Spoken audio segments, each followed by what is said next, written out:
Hello అందరికీ welcome back to my channel. నా దగ్గర మైక్ లేకపోవడం వల్ల ఈ వీడియోలో సౌండ్స్ ఎక్కువగా ఉన్నాయి. సో కొంచెం అడ్జస్ట్ అవ్వండి. గణపతి నగరం ఊరి చివర ఉన్న ఆ పాత కోట వైపు ఎవరు వెళ్ళటానికి కూడా సహకరించరు. దానిని దయ్యాల కోట అని కూడా పిలుస్తారు. దాదాపు 100 ఏళ్ల క్రితం ఆ కోటలో ఒక రాజకుటుంబం అనుమానాస్పద స్థితిలో మరణించింది. ఆ కారణాలు ఎవ్వరికీ తెలీదు. అప్పటి నుండి ప్రతి అమావాస్య రాత్రి ఆ కోటలో వింత శబ్దాలు, ఒక స్త్రీ ఏడుపు వినిపిస్తుందని అక్కడి పెద్దలు చెప్తారు. ఇలాంటి మరెన్నో వీడియోస్ కోసం నా ఛానల్ని ఇప్పుడే సబ్స్క్రైబ్ చేయండి. కార్తీక్, రాహుల్, స్నేహ, ప్రీతి అనే ఈ నలుగురు స్టూడెంట్స్, వీరికి పారానార్మల్ యాక్టివిటీస్ అంటే విపరీతమైన ఆసక్తి. ఊరి జనాలు చెప్పే కథల్లో ఎంతవరకు నిజముందో తెలుసుకోవడానికి అమావాస్య రాత్రి రోజు ఆ నలుగురు ఆ కోటలోకి ప్రవేశించారు. రాత్రి 11 గంటలకు ప్రధాన ద్వారం తుప్పుపట్టిన గొలుసులతో మూసి ఉంది. వారు వాటిని దాటుకొని లోపలికి వెళ్లారు. లోపల వాతావరణం చాలా నిశ్శబ్దంగా ఉంది. ఎంత నిశ్శబ్దంగా ఉందంటే వారి గుండె చప్పుడు వారికే వినిపిస్తుంది. చుట్టూ పెద్ద పెద్ద చెట్లు, గబ్బిలాల అరుపులు వారిని భయానికి గురి చేస్తున్నాయి. రాహుల్ తన చేతిలోని DVR కెమెరాను ఆన్ చేసి, ఇక్కడ అంతా నార్మల్ గానే ఉంది, ఊరి జనాలందరూ ఊరికే భయపడుతున్నారు అని అన్నాడు. కానీ వారు లోపలికి వెళ్లే కొద్దీ వాతావరణంలో ఒక్కసారిగా మార్పు వచ్చింది. ఎండాకాలం అయినప్పటికీ కోట లోపల చలి విపరీతంగా పెరిగిపోయింది. వారి నోటి నుండి శ్వాస తీసుకుంటుంటే పొగ రావడం గమనించారు.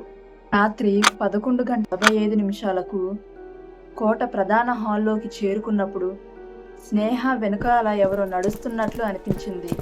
వెనక్కి తిరిగి చూస్తే ఎవరూ లేరు. కానీ నేలపై ఉన్న దుమ్ములో కేవలం వారి అడుగుజాడలతో పాటు 5వ వ్యక్తి అడుగుజాడలు కూడా కనిపించాయి. అవి చాలా పాతకాలపు గజ్జల గుర్తుల్లా అనిపించాయి. కార్తీక్ తన వాయిస్ రికార్డర్ ఆన్ చేసి, ఇక్కడ ఎవరైనా ఉన్నారా అని అడిగాడు. మొదట కేవలం గాలి శబ్దం వచ్చింది. కానీ రికార్డింగ్ ప్లే చేసి విన్నప్పుడు ఒక వింతైన గొంతుతో వెళ్ళిపోండి అని వినిపించింది. అది వినగానే ప్రీతి భయంతో వణికిపోయింది.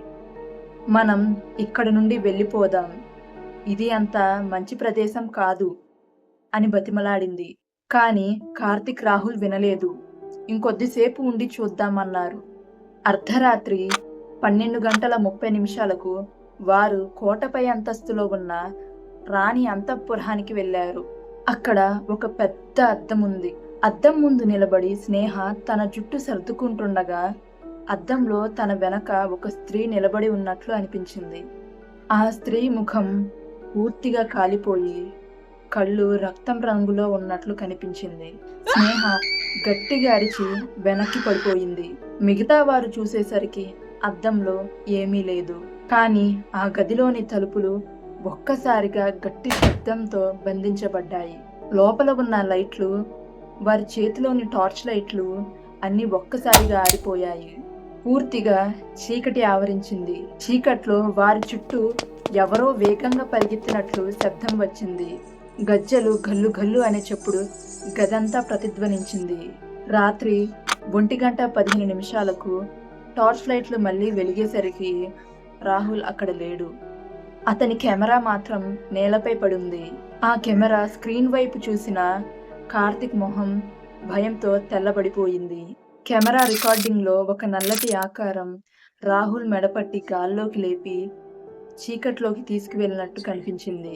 భయంతో ముగ్గురు తలుపులు బద్దలు కొట్టుకొని కిందకి పరిగెత్తారు. కానీ కోటదారి వారికి అస్సలు దొరకడం లేదు. వారు ఏ దారిలో వెళ్ళినా అదే పాత హాల్లోకే వస్తున్నారు. చివరకు తెల్లవారుజామున ఉదయం 5 గంటలకు ఊరి జనాలు బయటపడి ఉన్న కార్తీక్, స్నేహ, ప్రీతిలను కాపాడారు. వారు ముగ్గురు స్పృహలో లేరు. రాహుల్ మాత్రం ఇప్పటికీ ఆ కోటలోనే ఉన్నాడు. అతని జాడ ఎవ్వరికీ దొరకలేదు. ఆ సంఘటన తర్వాత ఆ ముగ్గురు వారి మానసిక స్థితిని కోల్పోయారు.